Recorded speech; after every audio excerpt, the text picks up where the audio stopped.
Welcome to Wrasslin Raw!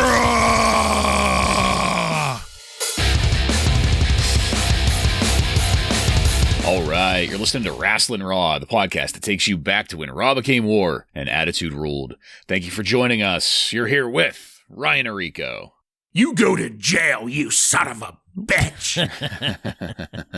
Joe Giammatteo. I'm a couple of pieces of bologna away from a sandwich.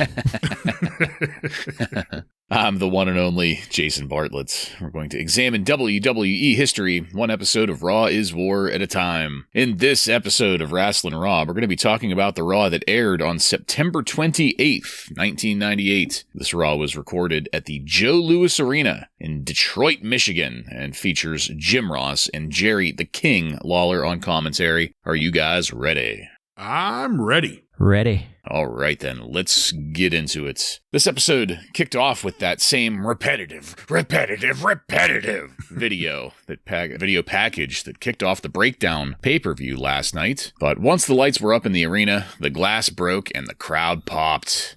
That pop turned into boos very quickly, though, as Vince McMahon came out carrying the WWF Championship title on his shoulders. He was surrounded by the Stooges and what looked like, what I was assuming to be some Detroit Metro Police, or at least the ones that OCP hasn't turned into RoboCop and then leased to WCW yet. I loved Vince being smug as hell in his promo that he cut. Smugness really was the theme there, backing up his guarantee that Austin would not be holding the title by the end of last night's pay-per-view. I did get a little annoyed at one point when Vince was practically begging the crowd to get a little louder with their Austin chant. That felt a touch pathetic for Vince. I don't know, maybe it was on point, but anyway, Vince stated that Austin was going to be celebrated tonight, and then showed even more Detroit Metro cops waiting in the parking lot for Austin to show up. But not just that, we're going to try to crown a new champion later on tonight. And I was a little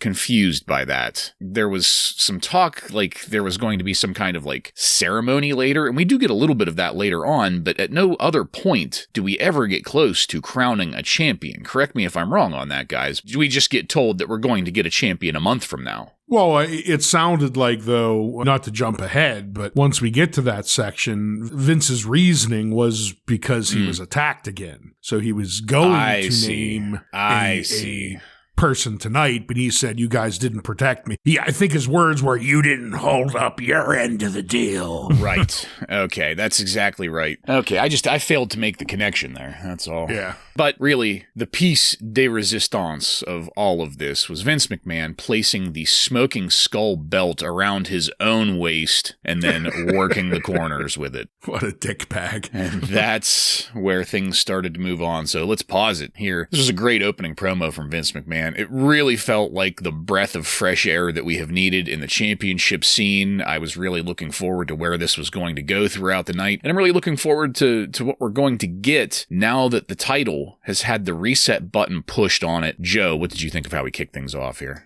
I thought it was great. I thought it was a nice swerve at the beginning with Vince coming out to Austin's music with the belt and just putting on a show here for this crowd. The crowds absolutely hate Vince McMahon right now, and it's just peak Mr. McMahon heel right now, and it's fun to watch. I really loved watching him put on that belt and work the corners too at the end. I thought that was just a great ending to this segment. This segment didn't exactly set up what's going to happen for the rest of the night, but it did. It definitely set the tone. It's not making me say, "Oh, I'm not going to change the channel," but I want to see what's going to happen later because obviously they're teasing some sort of Stone Cold Steve Austin appearance at some point. So Stone Cold Steve Austin is so over right now that this crowd is going crazy for him, and he's not even there. So yeah, that just shows that they're onto something really good here. Again, setting the tone for tonight's show. Yeah, complete agreement.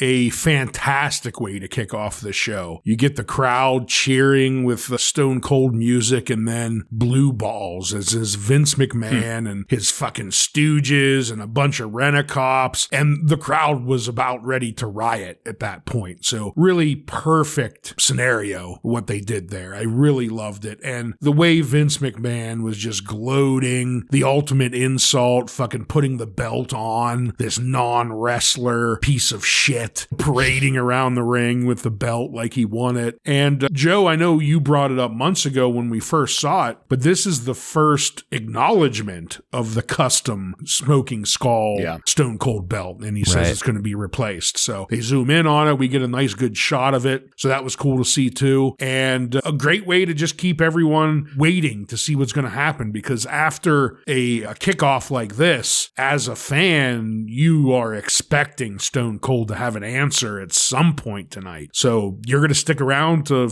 find out how he's going to react. Yeah, couldn't have said it better myself. And I like the way that you put that, blue balls, earlier, because while that's not like a main theme throughout the night, there are a couple things throughout the night that wind up giving you a little bit of the old blue balls. So I like that building of anticipation, because then it makes the release that much harder. There you go. Yeah, that's my creepy perv impersonation, which we will get to. But first, though, we got to talk about our first match of the night.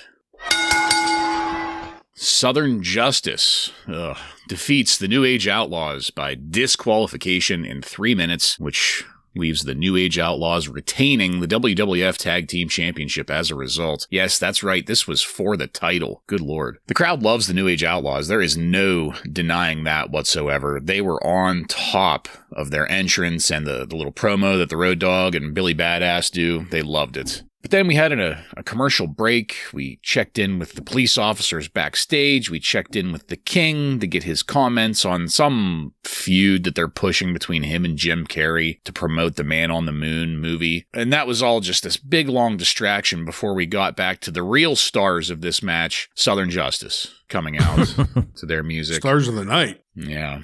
And man, the opening sequence here, once things got started between Mark Canterbury and Billy Gunn, really made me wish things were different for Mark Canterbury, because it looked great. It reminded me of all those times that we talked about how Henry O. Godwin was actually a really good worker and just needed something a little better than what he was getting, gimmick and angle-wise and all that. And went the other way. And then reality kicked in when Dennis Knight climbed into the ring. It seems like this fucking chronic hanger-on is what is the real disease around here.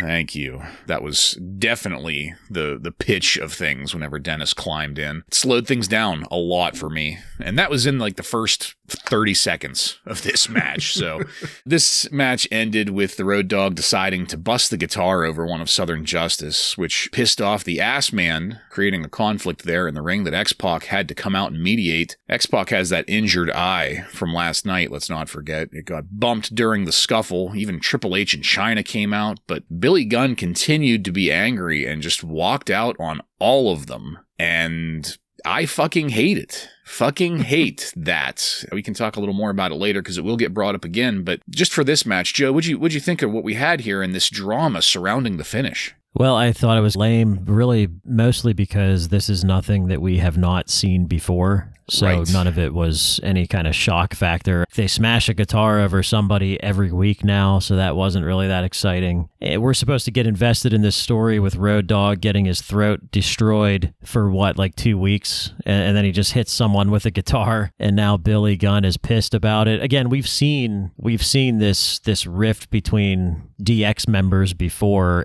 Last time it ended up being the Swerve, right? That they were faking it and acting. So maybe that's we're what's all gonna jackasses or whatever. Yeah, maybe that's what's going to happen. Yeah. Oh, isn't that when Chyna like pulled her pants down too? Isn't that the Yep. So maybe something like that will happen again. I don't know, but it just wasn't that exciting to me because we've seen it before. I agree with both of you here. This was nothing spectacular, and you throw in Southern Justice into the mix, and it's a pretty tough pill to swallow. We do hear, though, that Marilyn Manson's guitarist was in the crowd. At this point, that would have been John 5 or Johnny 5, whatever. I think so, yeah. Yeah, I think that's who it would have been. But they didn't show him. They just said that he was out there. Then it ended with Billy Gunn getting pissed off. And I guess this is to maybe further the story they started before the pay-per-view, where he came out and helped Stone Cold in that match. Remember, they tried to set up, how does the rest of DX feel about that? But I agree, it's lame. You've already done it. And just like a month ago, it wasn't that long ago, you tried to pull this inner strife shit with DX. So as much as the crowd loves DX, and so do I don't think this storyline's going to do much. Yeah, completely agreed. And we should just move on because we'll get more, like I said, we'll get more of that throughout the episode. So in case anybody was wondering, those cops, they're still standing around outside collecting overtime pay and robbing the citizens of Detroit as we went into our next match. Dan Severn versus Owen Hart ends in a no contest in 2 minutes and 20 seconds in a submission match. Rather than stay on Dan Severn during his entrance, we went backstage to Michael Cole. He was outside the DX locker room where there was a bit of a brouhaha happening behind closed doors, which, again, we'll get more of that later. But back in the ring, we got Severn being an absolute bitch and trying to start what looked like a slap fight with Owen. I don't know what it was. Like, I don't think he really looked quite this bad before, but he looked exceptionally bad in this match with the striking that he was trying to do. Your boy. The takedowns and the suplexes looked fine, but whenever he had him down, it really just looked like he was trying to do like a slap fight, like stop hitting yourself. Like, it looked terrible. And the whole thing was just really bad, especially up until the pile driver, where I immediately assumed that this was going to be an angle playing off of Owen breaking Stone Cold Steve Austin's neck. And that's, I think, what we're getting here, because Severn was down. He was down and supposedly injured with some concern from commentary there. And I suppose the most tasteful way to transition away from that, it would have to be to go to a Stridex commercial with Triple H crotch-chopping a box of Stridex medicated pads. And once we made sure to fit that in, we came back to the medics working on Severn in the ring. They were putting the cervical collar on him, strapping him to a stretcher, and we spent way too much time on that. We even went through another commercial break before coming back to Severn on the ramp. Well, they had to work on him. Yeah. We got replays of the pile driver. We've got a view of Severn getting loaded into the ambulance. And then, of course, the most tasteful way to transition away from the ambulance would be to hear, "It's time! It's time!" And that's where the show started to move on. So, guys, what a turn of events this has been. Is this the end of Dan Severn in the WWF? If he dies here, does that mean that my shrine will increase in value? These were the immediate questions in my head. Or maybe is it really that this is the only way they could send Severn out, with giving them the excuse that he didn't have to do this shit anymore? I don't know. Ryan, what'd you have on all of it? Well, I'm going to, I think, destroy a bit of a theory you have here, because I'm pretty sure this is not a work.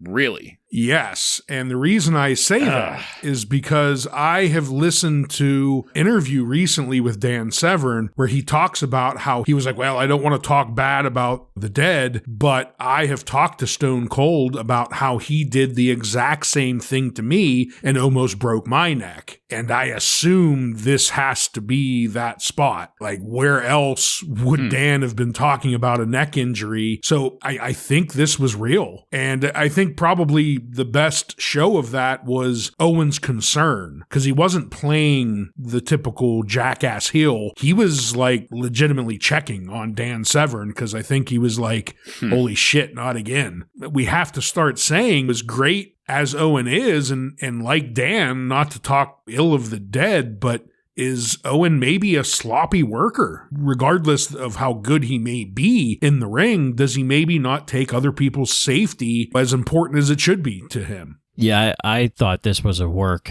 because of the fact that I remember Dan Severn in a neck brace. For some reason, I have that image in my head.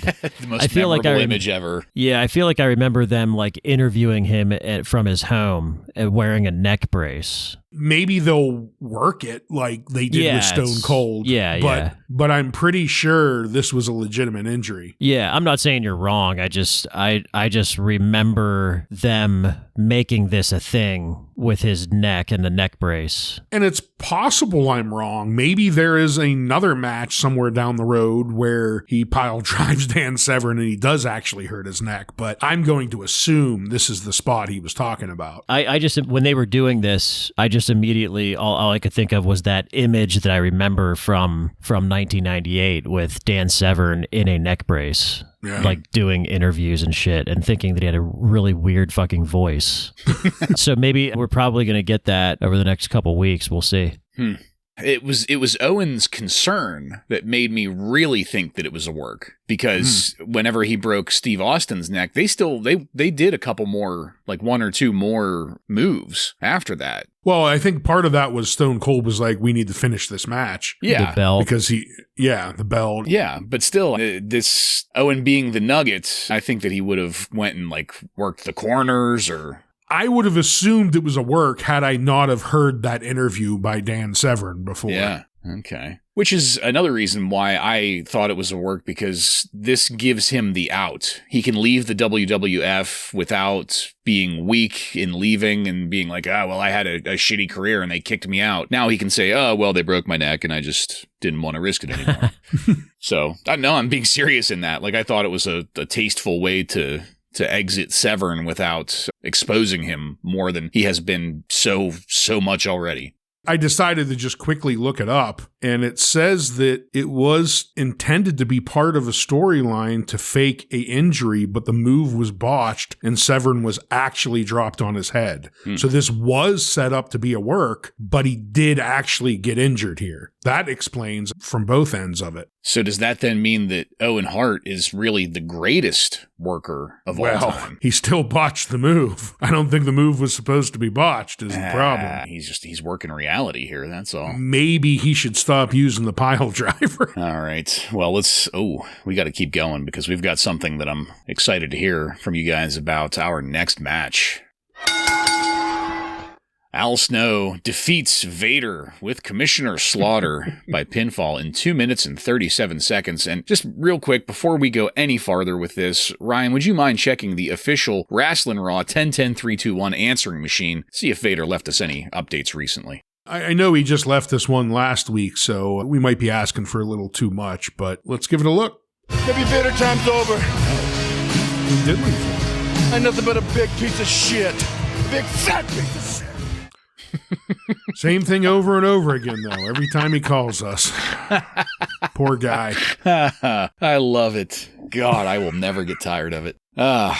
So, hey, by the way, 10-10-3-2-1 is going to be sponsoring the next pay-per-view, Judgment Day. That's coming up in a few weeks. They let us know that here. What a great spot. And I anticipate receiving an ad revenue check from 10-10-3-2-1 any day now. Vader was not giving Al Snow an inch in this match. He was stiff, he was no-selling, he was dead weight, just being Vader, the Vader that we've come to expect over the past couple years here. There was some distraction from Sergeant Slaughter. Snow was able to use head, and that was it. Joe, you're on record as not being an Al Snow fan, so I was really curious. Or a Vader fan. Or a Vader fan, yeah. Well, I was really curious on whether or not this match just moved your needle for either at all. No, the needle moved down and flaccid, I think. But Vader, I used to like Vader when he was in WCW as a heel, and he was fine, but my God, he is way past his prime for a while here, and I don't really have anything to add here other than it seems like Al Snow is getting more over with the WWF crowd. It seems like the head gimmick is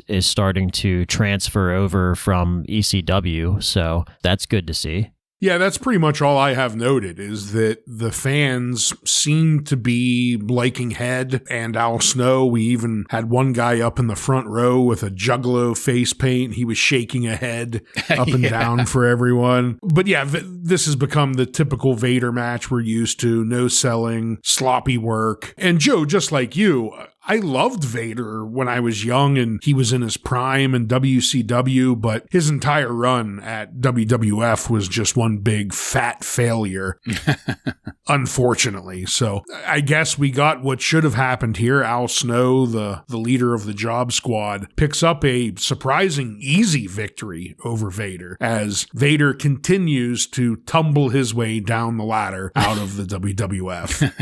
Just smacking his head on every rung. Yep. On his way down. And also, this match just went to show that it's never a good idea to bring Sergeant Slaughter out. He always fucks things up somehow. Yeah, no need for him. So, back out in the parking lot, Billy Gunn was seen walking out. He was still in his wrestling gear. He was towing his luggage. That does not bode well for what we were talking about earlier. But we continued the quick pace of the evening and went straight into our next match.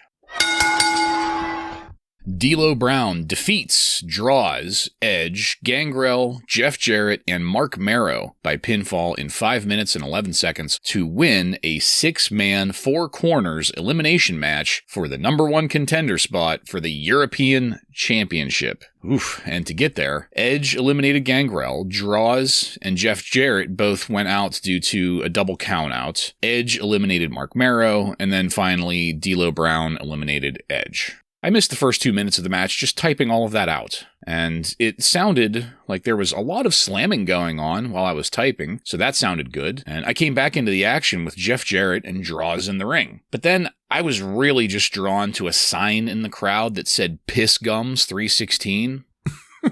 which further distracted me as I ended up going down a rabbit hole, learning about underground comic strips, an author named S. Clay Wilson, and Piss Gums and the Pervy Pirates. That's all real. Wow. You can look it up. Yeah. I came back from that just as D'Lo was hitting the sky high to win the match. It looked great. I guess Gangrel got mixed up into things somehow. So yeah, I did get distracted doing that research during this match because frankly, outside of D'Lo Brown, I wasn't that interested. This has the same problem that I have with our match later on tonight. A lot of star power in here, or at least a lot of mid-card star power, but sometimes it can just be too much. Dangerously close to a 6-man tag match, or just the various matches that we talk about here that they have that are gimmick matches, but there's just too much going on in the ring. But in the end, I'm glad D'Lo's now the number 1 contender, and by the sounds of the crowd during this match and the ring noise, it sounded like it was more or less just a spot fest until they got to the finish, especially cramming all of that into what amounts to 5 minutes. So, Ryan, what'd you have on this? A 6-man, 4-corner match, it's basically the definition of a clusterfuck. Yeah. And it was. It's not that there wasn't some decent action going on. We had some, as you stated, some solid mid-carder wrestlers in there. It's just, it becomes a mess when you have this many people in there, so many moving parts. To me, the most interesting part was that Christian came out with Gangrel to distract Edge. At least I'm interested in that storyline. And I was, like you, happy to see that D'Lo Brown is going to have a shot to get back his European title. So that's cool, but I was not a fan of this match style. Yeah, I agree with all that. I'm not a fan of this type of match, but a couple highlights were D'Lo getting the win and getting a shot at the European title again. And I did like seeing D'Lo shaking the ropes to knock Mark Marrow off the ropes. I thought that was a nice move there. And yeah, furthering the storyline with Gangrel and Christian, the whole who is this man type of gimmick that they're doing is good too. We've been seeing it the past few weeks, so it's nice to see them draw that story out a little bit. Yeah. Hey, just in case you're wondering, the cops still loitering in the parking garage. We got a double highlight of them around a commercial break, but they were also back in the arena to escort Mr. McMahon back to the ring where a red carpet had been laid out all over the ring there, showing off a newly designed WWF title belt, which, and I'm saying this unironically, looked absolutely gorgeous. The way that they had it laid out, it was polished in that classic style. Is this considered the winged eagle or flying eagle belt? Or whatever, yeah. I think, right? It was an eagle with its wings out. Yeah. So. I couldn't remember if this was just a repro of the belt that they had used before, or if this was a new design after the Smoking Skull. Yeah, I'm not sure. Either way, gorgeous. It looked great laying there. Vince then introduced The Undertaker, followed by Kane.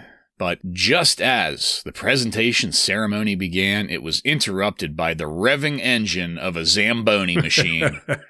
As Stone Cold Steve Austin blasted through the police cordon, through the production area, and ran that Zamboni right into the ring, where Austin climbed over the hood of it and did a flying press into Vince McMahon. He landed with fists flying. The crowd absolutely loved it. I popped my ass off just like I did the first time I saw this 25 years ago. Very memorable. We got that iconic image of Stone Cold with the big old smile on his face as he was being led out in handcuffs by the police. He was yelling that he's not through with Vince by a long shot. That was, of course, after a very prolonged trying to get Stone Cold off of Vince there in the ring. Vince followed them to the police cruiser, yelling, "Send his ass to jail," among other things. We broke away from that for a DX t-shirt commercial with ordering information that wasn't blacked out, so I was really curious if that was maybe still valid. But then came back to a replay of the Zamboni and a reset of the presentation ceremony there in the ring. But here's where Vince reminded us, and here is where I should have made that connection that you had mentioned earlier, Ryan, whenever I brought it up during the intro. I should have put two and two together right here. But Vince reminded us that the deal was that Kane or the Undertaker got the belt in exchange for protecting Vince, who very obviously has not been protected since making that deal, and that the Brothers of Destruction will face each other for the title at the next pay-per-view, with Stone Cold Steve Austin as the guest referee. Not just that, The Undertaker and Kane are going to take on Ken Shamrock, Mankind, and The Rock later on tonight. Vince continued to cut a great promo here, but things kept going downhill for Vince as he then yelled at Taker, yelled at Kane. He ended up crossing the line with a middle finger to both, and Kane took out the Stooges while Taker took out Vince. Things devolved into a glorious celebration of violence as they destroyed Vince's left leg, and thus setting up what will be, spoiler alert, next week, one of my favorite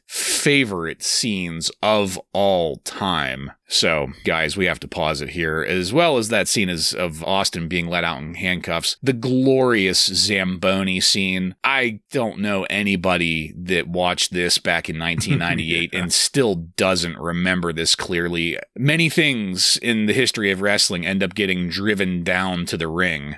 But the Zamboni, come on, the fucking Zamboni. Ryan, what'd you have on all this? Yeah, I couldn't agree more. Talk about soap opera shit. This is, 20-some minutes of just storytelling. Yeah. But it's great. As you said, the Zamboni scene, memorable to any Attitude Era fan that exists. And it holds up. It was still great to see him come down, ram it into the ring, run up the hood of it, and just spear McMahon from the top of the Zamboni. Phenomenal. The rest of the scene was great, too, with McMahon following him out. "You son of a bitch." All of that was great. And then you think it's going to be over. We come back from break, and here we are with McMahon and Kane and The Undertaker back in the ring for this ceremony. But now we find out neither one of them are getting the belt now because they didn't hold up their side of the deal. And now we're going to have a pay-per-view between those two with Austin as the guest referee, which is an odd take. But after McMahon starts ripping into the Brothers of Destruction, they dismantle McMahon here. They start working on his leg. We even get a really nice Undertaker slamming Vince's leg between the steps. And I assumed at this point that this is going to lead to the knee surgery that Vince needed. And we'll be getting not one, but two really famous hospital scenes coming up. I don't know exactly which one you're talking about, but there's two of them coming up here. So I'm looking forward to both of those. Just absolutely phenomenal shit here. One of my favorite parts right towards the end, though, was they were taking McMahon out to the ambulance. They were working on him. And Mankind comes in and tries to give him a big gulp to try and ease his pain. And I don't know why, but it made me laugh seeing him trying to give him this big gulp to drink while he was laying on the gurney. Just everything about this worked. 20 minutes of awesomeness. The big gulp thing is funny because it plants a seed too for what's going to happen in the next week or two. Mm-hmm. But Yeah, Mr. McMahon, if he has any voice left after this segment, I'll be shocked. This was just full-blown McMahon voice screaming at people, and the Zamboni spot was actually off air, was spoiled by you, Bartlett, right? I think you were the one who told us about it, so I actually felt nothing during this segment, thanks to you. Yeah. Ruined it. Ruined You it son of a completely. bitch. It is what I do. Jim Ross, he certainly was feeling something. He was having screaming orgasms as that Zamboni was driving its way down the ramp there. So that was, again, Jim Ross and Vince McMahon. There's no way they had a voice left after this show. They were both just screaming at the top of their lungs. The fake cops were horrible too. They were terrible actors, but what do you expect? And we see when Mr. McMahon gets back in the ring with Kane and Undertaker, and when Vince gave his weird-looking double-jointed middle finger, and Undertaker like gave him a warning, and then Vince flips them off behind their back, and then JR just says, "Oh, he got caught." I laughed so hard when he said that, and then they just started beating the shit out of him, and then we know what's going to happen next, but we didn't know back then what was going to happen. But this was just perfect. It's Mr. McMahon getting his ass kicked. That's exactly what everyone wants to see. He's overacting like usual. He's just like laying down on the outside of the ring after getting his leg destroyed, just like doing his weird twitching and shaking. So that was just great to see. Yeah. Yep. I hate to start mentioning things that haven't happened yet, talking about stuff in the future, but this is a series of, I think it ends up being like 3 or 4 episodes where like just such amazing shit happens. And I'm so excited for it. I'm so excited to see where we go from here with this story because I remember it clear as day. These are some of my absolute favorite moments in wrestling history. And we are finally there after toiling through 1993 through 1994, 95. Of Duke the Dumpster Drozy garbage. All right. We'll keep it going. Let's get into our next match. Farouk defeats Mark Henry by pinfall in 1 minute and 15 seconds with special guest referee Chyna. A lot of storytelling happened on Sunday Night Heat and other shows that are not Raw to build this up, I'm pretty sure, so we're not going to really get into that stuff. Chyna was out first, wearing a zebra shirt tied around the midriff. She was looking fucking amazing there. By the way, in case anybody was wondering, my boy Farouk, he got the full jobber treatment. No entrance music, already in the ring before the cameras are on him. The only thing that he was missing was Roy Raymond Beetlejuice tights to really lock it in that he's a jobber right now. Except for the fact that he wins, of course. But this was basically a setup match for the angle between Chyna and Mark Henry. We got all of those updates here in the middle of it from Sunday Night Heat. And that was also further supported by a process server showing up and serving Chyna with papers right after she nutshotted Mark Henry. And that's what gave Farouk the win. So, like I said, even with the win, some straight jobber shit for Farouk. But it definitely seems like, Joe, as you mentioned a couple weeks ago, that we are really into setting up sexual chocolate here. So, Joe, what'd you think of this match and where it's going? Yeah, we are probably setting that up, but it's a weird build-up. I'm not quite sure what's going on, and like you said, we're missing some pieces as well with them doing stuff on Sunday Night Heat. But yeah, the match wasn't much because that low blow happens pretty quick and it was a fast count, so we're just really furthering this storyline. There again, another thing they're really taking their time with, kind of like what I said earlier with Christian and Edge. So it's just this long-term storytelling that we can't really complain about it. These are all good names that are being used here, so it's we'll see where it goes. Not a whole lot to talk about. A 1:30 match. Unfortunately, Farouk is not really getting a whole lot of time in the ring anymore. He does pick up the victory here, but this is all about the Mark Henry Chyna love story. Farouk was just a forgotten piece here to be just used and thrown away. So that was shitty, but I am interested to see the sexual chocolate storyline and what papers did Chyna get served. Yeah. Were they telling her that she has to stay 100 feet away from Mark Henry now? Because she doesn't attack him anymore. She just walks out of the ring after she reads what was in the paper. So all interesting stuff there. Just the match itself, complete throwaway. Yeah, and aside from like my complaints of what's going on with Farouk, I am happy that he got to show up and hit the pay window, but don't let that fool you. I am very interested in seeing where this is going, the whole sexual chocolate thing. I remember being entertained by it, and I've always liked Mark Henry. I don't think Mark Henry had a bad angle ever that I can remember. Some were better than others, but... The hand one is peak. Oh, yeah. Television. Well, I love that. So we can't, I don't think we're going to go wrong with this, is what I'm trying to say. So backstage, we had another view. This time it was Vince. This is where I had noted Vince being loaded into the ambulance with Mankind there, trying to shove the concession stand drink into his face. I was definitely popping for that. Backstage, Michael Cole was with Ken Shamrock to get Shamrock's response to current events, namely Vince McMahon naming another match tonight between him, Mankind, etc. And this was a shockingly good promo for Ken Shamrock. Keep that context in your head whenever I say that. It was a Ken Shamrock promo. So we're not talking son of a plumber or anything like that. We're talking a very, very good Ken Shamrock promo. But then it cut to a video of Steven Regal operating heavy machinery to literally move a mountain, and I popped all over again for that because that was so, it was just, these are so well done. I don't know what it is that just, it hits me just right with these, but it was so perfectly done with this giant excavator he was driving to literally move mountains. So briefly, guys, we'll go with Joe first here. What did you think of our little mid-match segment here? Well, actually, I've noted, I think that maybe Ken Shamrock was still concussed from the night before. That's why he's speaking so clearly. I think so, yeah.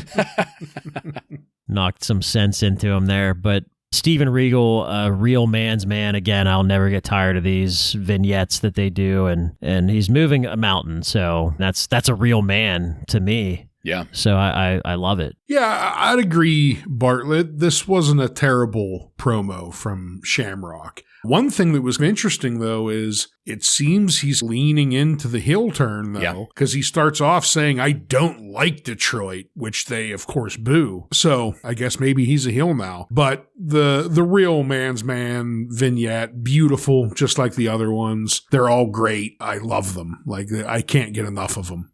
Yeah. All right, so speaking of things we can't get enough of, let's go into our next match. The Oddities, Golga and the Kurgan, with ICP, defeat the Headbangers by pinfall in 2 minutes. I hate this. That's my only note. Ryan, what'd you have on it? Not much more. Not only do I hate it, but ICP fucking got involved. Good Lord. Back to you, Bartlett. Yeah, this shit needs to stay off our screens, or at least stay on the weekend shows, maybe. How about that? Yeah. Crowd didn't care. Nobody fucking cared. Yeah. We'll keep it going. The Rock was backstage to cut a promo, and as soon as The Rock's face was on the screen, the crowd lit up. The Rock gave a pitch-perfect promo for the circumstances he was going into here. But then we cut to Val Venis backstage, acting like a total fucking scumbag with Terry Runnels. Yep. That's about it, yeah.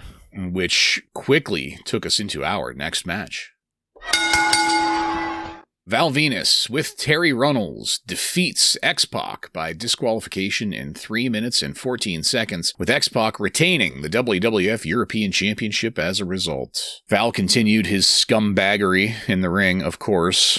Although he wasn't quite as cringy as Triple H begging women to flash him, he was still pretty fucking cringy here. Do it. Come on, lift it up. No, not you. Yeah, you.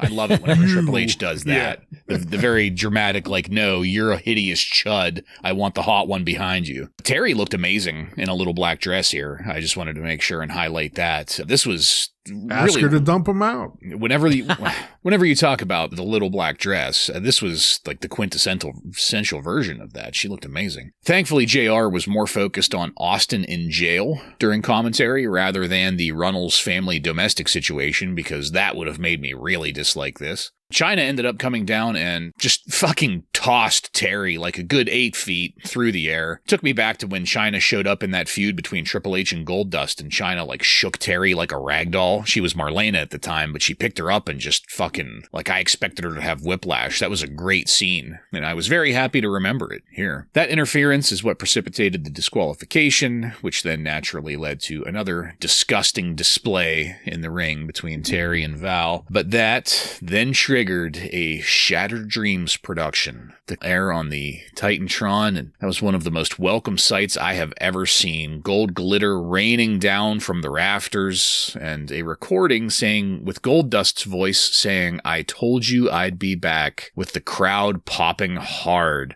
But unfortunately, no visual of Goldust anywhere. He was not present. And we quickly moved away to another segment, so I'll pause it here. So first up, the match, it was whatever.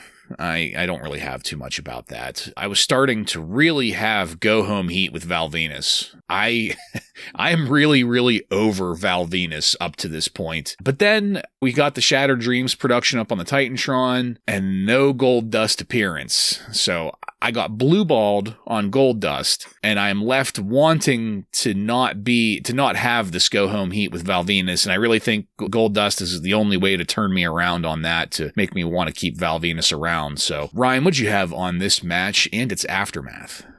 Well, the aftermath is really the only thing to talk about. The match was forgettable, which is not usual to say when the opponent's X-Pac. He usually puts on a good show, and it's not that they didn't put on a good show here. It just was short and interrupted with extracurricular activities, and we get a DQ pretty quick into it. But I thought the ending saved it all. Finally getting Goldust back does a complete 180 for me on this storyline. I was over it. I just wanted to see the constant cucking every week stop. And they did, I guess. They brought in a gimp. So I guess what do you do to counter that? You bring a gimp into the scene. So we're going to have Goldust moving forward back. And to me, that's exciting. I didn't really hate that they gave the blue balls here, because it's just a little bit more of a tease. We now know Goldust is back, but when are we going to see him? When is he going to attack Val? So for me, they really resurrected this storyline by finally bringing Goldust back, and I'm excited. Yeah, a couple things I don't want to brush past. It happened before the match. Was you mentioned The Rock, his interview with Michael Cole, and again, we're reminded how incredibly over The Rock is right now, because we hear that huge crowd pop by just seeing him on screen. And I love him shoving Michael Cole out of the way, telling him to shut up. And honestly, props to Michael Cole for making that look good too, because that's starting to get really entertaining every week. Yeah.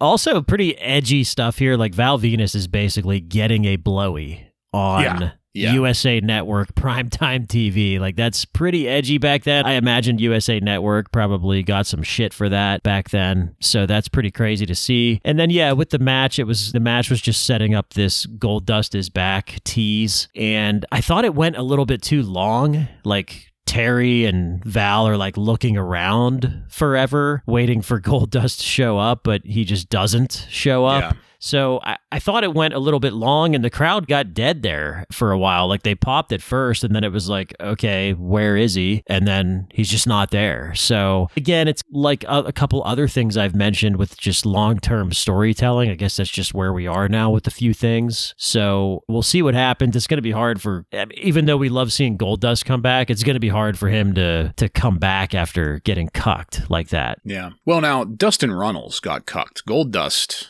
did not. He's a whole different entity. Well, and that's the whole thing. Like, when you bring in someone like Goldust now, separate from Dustin Runnels, he is this weird, androgynous, bisexual.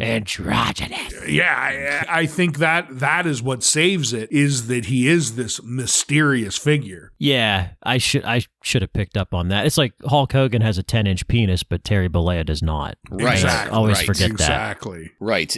Dustin Runnels is totally capable of being cucked, as we have seen over the past couple of weeks, but it's impossible to cuck Goldust because he is that fucking weird. He probably gets off on it. Right. And Joe, what you were saying about this taking too long, that was what I meant by the blue balls, because the more they dragged it out, the more I really expected to see Goldust showing up, maybe coming through the crowd. I don't know. I was hoping for something a lot more dramatic than that, but that delay is what blue balled me. If they had maybe just like flashed Shattered Dreams on the Titantron and rained down the glitter and left it at that, as just that teaser, and then moved on quickly, like that would have been so much better than this. Not that this was bad. Still happy to have Goldust coming back. I'm going to take it. Yeah. Especially because this makes me not have Go Home Heat with Val Venis. All right. So backstage, Michael Cole, he ended up in some kind of utility room with Mankind. And he was getting Mankind's thoughts on tonight's 3-on-2 match. This was a typically great Mankind promo. He continued to shit-talk the People's Elbow as a move. That was great. And I had to note here that they've really had these quick pre-match promos dialed in lately. We've gotten the most of them from Rock, Mankind, and Ken Shamrock because that's what we've been doing the past couple weeks. But not just them. Everybody. You get these 30-second promos from people going into their matches, and they're spot on. They are hitting it just right. And they did that here as it took us straight into our final match of the night. Ken Shamrock, The Rock, and Mankind defeat Kane and The Undertaker by pinfall in 12 minutes and 51 seconds in a 3-on-2 handicap match. The match started with Kenny, Mankind, and The Rock fighting in the ring, and I swear I've seen this exact same thing like 3 times in the past week, at least it feels like. And despite the amount of superstar beef in the ring, it got a little too close to being a 6-man tag match for my taste. This has the same problem that European Championship #1 contender match had earlier. I just, past a certain point, I want to root for somebody. And it's hard when I want to root for all 5 people in the ring. And where do you go with that as a fan, I guess? You can sit back and enjoy it, which I did try to do, but I want to be able to focus on one thing in each match, I guess. Maybe I just have a really shitty attention span. There was a repeated highlighting of The Rock's #1 contender status. Unfortunately, that means nothing now, since we're going to have to wait at least a month until the next pay-per-view to get an actual champion for The Rock to then take on. So here's hoping he doesn't lose that status in the meantime. The first spot that I really liked here was The Undertaker headbutting Mankind, and Mankind just kind of like collapsed out of the ring. That was hilarious, because he collapsed down to Kane for Kane to work on, and the whole thing looked great. I also really loved JR saying, "You don't see any bald 45-year-olds playing air guitar here."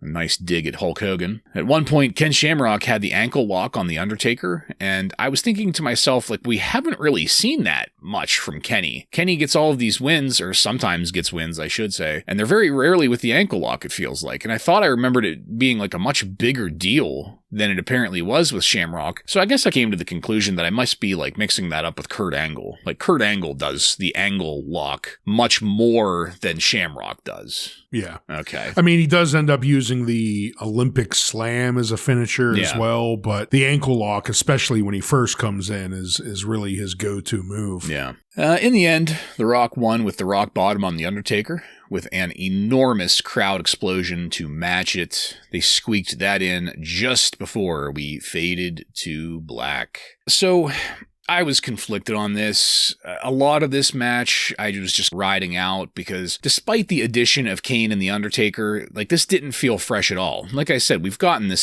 what is basically the same match every week for the past couple weeks, including at a pay-per-view. But what I did really like was just how much heat The Rock was getting from the crowd here. If there was a little bit of doubt left over from these trial matches that they've been having to find out who's going to be the next top guy, Joe, like you've mentioned, if we didn't know it with that first match, which I really thought we did, and we didn't know it with the second match, which I really thought we did, there is no fucking ignoring it here. Even with The Undertaker in the ring, The Rock is head and shoulders above everyone else when it comes to crowd reaction, when it comes to heat. So, Joe, what did you have on this match and the way that Raw ended tonight? Yeah, I pretty much agree with everything you said. I think that I was a little bit down on this just because of the type of match it was, similar to the 4-corner elimination match, whatever the fuck that was we saw earlier in the evening. So it wasn't very good for that reason. But like you said, it served its purpose. It's continuing to cement The Rock as this number one contender. So they're going to drag that on a little bit, and that's fine because The Rock can certainly handle that. So we're not going to get sick of The Rock not getting his title shot. We're still going to enjoy whatever it is that he's going to be doing up until then. I'm okay with that. I think that this match went a little bit long, but again, I think it served its purpose.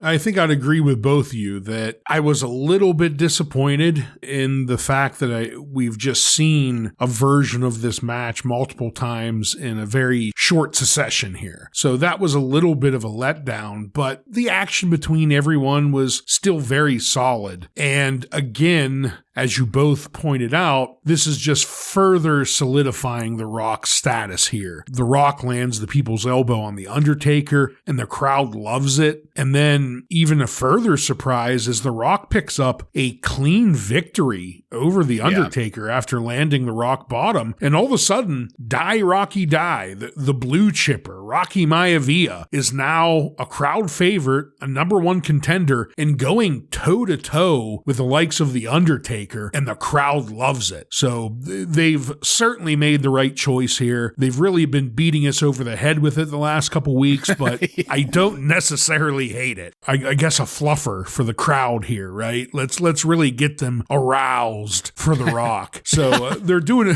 a good job. They're doing a great job of just getting this crowd to scream their fucking head off for The Rock. Yeah, absolutely agreed. And I just wish that somebody would realize that and say, okay, let's have Rocky by himself. Let's let the rest of these guys move on to their own individual things. Let's stop having The Rock as one amongst a group, even with the nation. Let's maybe have some closure there. And there's something, where has the nation even been with him? Yeah. It's been like a month now since he's come out or did an interview or anything with anyone from the nation. Yeah, the last thing we got was shit with him and D'Lo, I thought, right? Mm-hmm. I wonder if they just allow it to fizzle out because Mark Henry's doing his sexual chocolate thing. Yeah. The Godfather is out, but he's doing the Godfather right, now. He was almost killed by Bart Gunn. D'Lo's doing his European thing, and everybody's just doing their own thing. So maybe it just fizzles out. I don't really recall if they had like a formal breakup or anything. Yeah, I don't remember either.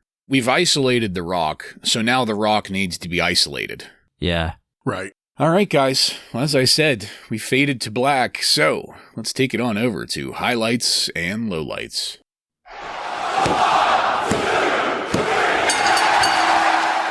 Ryan, why don't you take that first? All right, well, my highlight is going to be the entire mid-show segment with McMahon, with the title, the iconic Zamboni scene, the shit after it with McMahon getting his leg fucked up by The Undertaker and Kane. Everything about that was just phenomenal storytelling. I loved it. Highlight. Low light, that's going to be Headbangers versus the Oddities. Bartlett, to confirm your thought feud that was going to happen here, it appears that feud is going to happen, and nobody gives a flying fuck about it. Low light. Yeah, it's my low light too. We've seen this enough. Enough is enough. Yeah. And my highlight is going to be just Mr. McMahon in general. Everything that he did tonight, I thought Mr. McMahon was on one tonight. He was screaming, flipping people off. Son of a bitch. Getting his leg destroyed, getting loaded up onto a gurney, like just doing the Vince McMahon overacting that I just love to see. Just Mr. McMahon in general was my highlight. Yeah, I specifically went with Austin riding in on the Zamboni as my highlight. The rest of it was, your guys are totally right. Vince McMahon and this entire scene, like it's all up there in the top notch of quality wrestling programming. And there's no ignoring it, but specifically the Zamboni. It's a scene to go back and watch. If you aren't watching these along with us, go back and at least watch that segment. Yeah, but the thing that honed in on the Zamboni for me was, as a kid watching this, as a teenager, I should say, we've already seen Austin come out in the pickup truck, right? And this was definitely not the first time that he had driven out in something, but just the absurdity of a Zamboni versus a pickup truck or literally any other conventional vehicle. It's a fucking Zamboni, and that by itself was enough to make this my highlight. Loved it. I guess just to show how iconic this scene was, I remember multiple WWF/WWE video games trying to recreate this moment in the storylines in the video game, because it's just something that everyone loved and everyone remembered. Yeah. I differed with you guys on Lowlight, though. How is that even possible? I know. Well, because the oddities and headbangers are absolutely nothing to me. I don't even think about them once it's over. I don't even think about them. It's like that meme with like fucking Mad Men of Draper saying, "I don't even think about you at all." About you at all. Yeah. So that's how I feel about them. One of the greatest burns ever. Yeah, absolutely. That's what the money is for. But I ended up going with, as my low light, the bullshit with Billy Gunn. And Joe, you pretty much listed it already. They're telegraphing a split. They've done this before. It's blatantly obvious that the crowd loves the Outlaws, so it doesn't even make sense. It's not like they're stale and they need to freshen up Billy Gunn or anything. So just the whole thing, it is just obviously bullshit, and I hate it. Like, we could have devoted time to something else. That dreaded F word, fake. Yeah. Unnecessary. It's just completely unnecessary right now. I see that you are bullshitting me and conning me and grifting me with this, and I don't understand how others don't see it too. We all see it. How the fuck are you blind like this to not just... It's obvious. It's fucking obvious. Anyway, I can go on with that for an hour. But now that we've got all that out of the way, Joseph, do you have anything from the Wrestling Observer for us?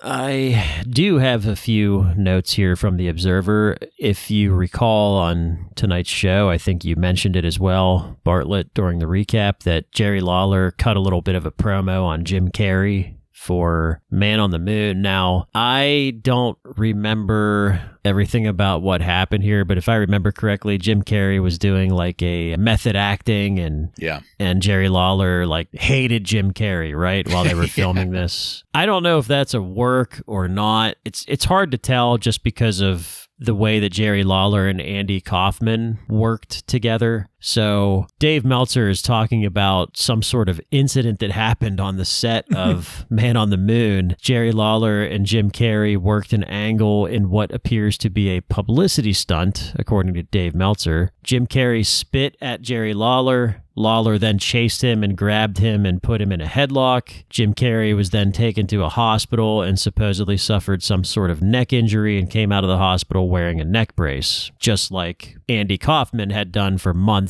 after his angle with Jerry Lawler. So they're playing around here, but I feel like I remember Jerry Lawler legitimately hating Jim Carrey during the filming of this movie. I think I heard everyone hated Jim Carrey during the making of this movie, but it also had to be a work to try and parallel the Andy Kaufman work that him and Lawler had. But my understanding is everyone fucking hated him. Yeah. I remember hearing that too, and I want to say that I listened to an interview with Jerry Lawler about that exactly what you're talking about, in that Jim Carrey was doing the method acting and being an obnoxious ass, and everybody hated him because of it there. And I remember the King saying, what's really shitty about it is that that's not how Andy Kaufman was at all. Andy Kaufman had a full appreciation for what they were doing, and whenever they weren't in front of cameras, Andy Kaufman was like, hey, that was cool, that was fun, we should maybe tweak it this way this other time, or like a wrestler, or work at it. Exactly. Andy Kaufman was not a method actor. He knew exactly what he was doing, and he turned it off whenever there weren't cameras around. And the fact that Jim Carrey didn't was what really pissed off the King, because the King was like, well, then you're shitting all over Andy Kaufman. You obviously don't get it if you're going to keep up with this shit, is what he was getting at. Yeah, I can defend Jim Carrey there, because we don't know what Andy Kaufman was like when the cameras were off. He only knows Andy Kaufman while the cameras were on, and that's the approach that he decided to take. So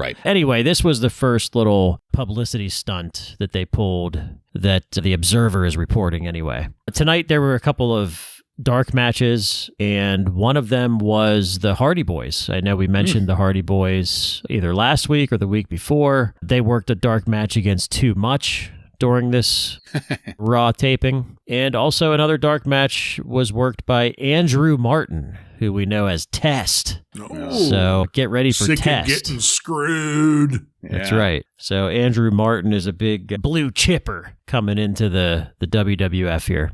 Motley Crue, the band, will apparently be appearing on the October 20th Raw taping. So that should be exciting. And the last piece of news here is the belief is that Triple H won't be back in the ring until early November at the earliest. So Try is going to miss about another month, maybe more. And he is our current Intercontinental Champion, by the way. Yeah, as that title just sits on the shelf. Yeah. Yeah, not sure what they're going to do there, but I know we've seen him come out in a wheelchair, right? So he's... I think in this episode he came out in a wheelchair. Yes, so he's still around. He's just not going to be in the ring, so maybe they'll just do something else with him. And that is all. All right. Thank you, Joseph. Illuminating as always. And yeah, I remember thinking during this episode, like, where the hell has the IC title been? And then we saw Triple H in the wheelchair, and I was like, oh, that's right. No wonder we've been putting so much extra emphasis on the European title lately. Yeah. Not the light heavyweight title, of course. Oh, no. That until you mentioned it just now, I completely forgot that was even a thing. So, all right. Well, that's it, folks. We are done with this one. I want to thank you again for joining us. If you like what we're doing here and want to connect with us, you can email us at WRASSLINRAW. Just add @gmail.com to the end of that to submit questions or comments. Check us out on YouTube, Facebook, Instagram, and on every podcast subscription platform. While you're there, don't forget to follow and subscribe to get every episode of Wrasslin Raw coming to you every week. Give us a 5-star review and tell all of your friends to tune in to the most repetitive Monday Night Raw review podcast on the airwaves. Next time on Wrasslin Raw, we're going to take a look at the Raw that aired on October 5th, 1998, with matches featuring The Rock, Solo, Vader, and many more. So, for Joe and Ryan, I'm Jason, and this has been Wrasslin Raw.